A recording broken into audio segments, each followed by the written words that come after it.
Bah oui, alors dites-nous votre sentiment. Donc vous ouvrez, finalement, vous ouvrez le bal?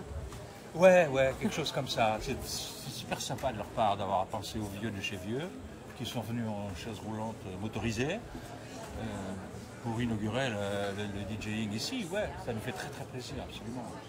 Et alors, comment vous trouvez que ce lieu évolue par rapport à la création? Je veux dire, c'est le résultat de décennies d'efforts, quoi. Je veux dire, c'est plusieurs générations d'équipes qui se sont succédées, qui ont maintenu le cap, c'est-à-dire on n'est pas des animateurs culturels, on est des activistes des arts, quoi, des gens qui se battent pour les artistes, qui essaient de leur faciliter le travail en leur apportant des conditions de travail aussi bien pour les arts visuels que pour la musique.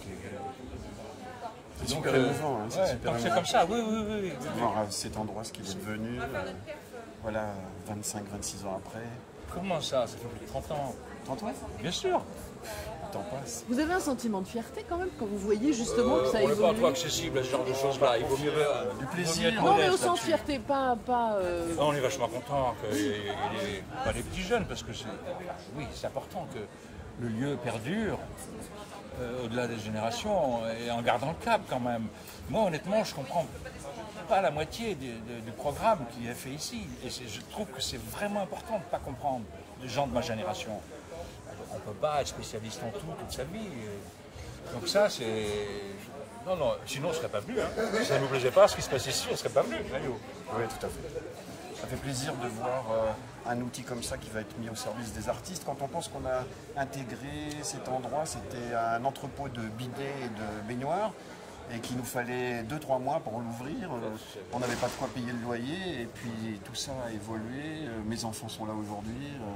Non, on est super contents. C'est devenu un vrai lieu culturel de Poitiers, quoi. Ouais, et pas seulement de Poitiers. Je veux dire, c'est un lieu qui a... D'abord, c'est un lieu pionnier de ce style en France et en Europe. Ça, les Poitevins ne le savent peut-être pas très bien, mais même nous-mêmes, on ne savait pas quand on a commencé ça, qu'on était à ce point pionnier. C'était un lieu pilote européen, c'était la première scène de musique actuelle, on peut dire, en France. Maintenant, il y en a partout dans toutes les villes de moyenne importance. Non, on est très contents. Pas de fierté, mais du plaisir. Bah, disons, non, mais quand je dis le sens fierté, au sens que aujourd'hui, malgré justement toute l'offre qu'il y a autour, ce lieu, il a pu continuer à exister malgré des moments de haut et de bas. Il a perduré, mais c'est aussi un projet associatif. C'est grâce à la succession des équipes, des gens qui ont géré cet endroit dans des conditions pas faciles. Il a quand même fallu se battre des années et des années pour faire qu'il existe. Mais de voir que maintenant il est presque institutionnalisé, que des gens ont investi pour en faire un endroit de qualité, on espère que les équipes qui sont là vont... C'est-à-dire ? Le prochain écueil, c'est l'institution. C'est-à-dire que ce n'est pas le lieu qui crée la dynamique, qui crée l'activisme en matière de culture. C'est les activistes eux-mêmes qui créent ça. Donc le lieu, c'est-à-dire que c'est difficile d'être un riche pauvre. Vous voyez ce que je veux dire? Et donc l'important, c'est le contenu. Donc moi, je fais a priori confiance à l'équipe qui est là aujourd'hui. Déjà conduire un projet comme ça de développement, je veux dire, nous on n'a jamais pensé qu'on arriverait à ça. Parce que entre nous, nos relations avec toutes les institutions, enfin les financeurs et tout ça, de la ville, le département, la région, tout ça, c'était assez à couteau tiré il y a quelques décennies. Là, il y a 8 millions de budget de travaux. Donc peut-être à l'époque c'était des fonds, mais on devait avoir 8 000 euros pour commencer les travaux peut-être. Il a tout fallu faire nous-mêmes avec tous les adhérents de l'association. Il y avait beaucoup d'adhérents, hein. On était 1300, 1200 adhérents. Donc, et beaucoup de bénévoles actifs, quoi. Oui. C'est pas uniquement, c'est pas patronage, quoi. C'est ça. Il y a du militantisme dedans, mais pas crétinisant, quoi. Il faut produire des choses. Il y a quelque chose que moi j'ai envie d'ajouter, c'est qu'il est sorti d'ici un tas de gens qui sont devenus des professionnels, soit des artistes, des musiciens, des vidéastes, des cinéastes, des photographes, des directeurs de lieux comme ça, qui ont essaimé comme ça en Europe.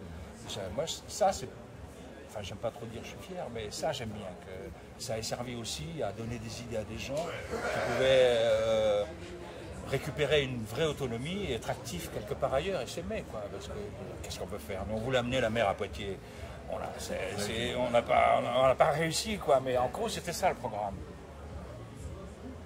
Merci beaucoup, messieurs. Merci. Et bonne soirée. Alors. Merci.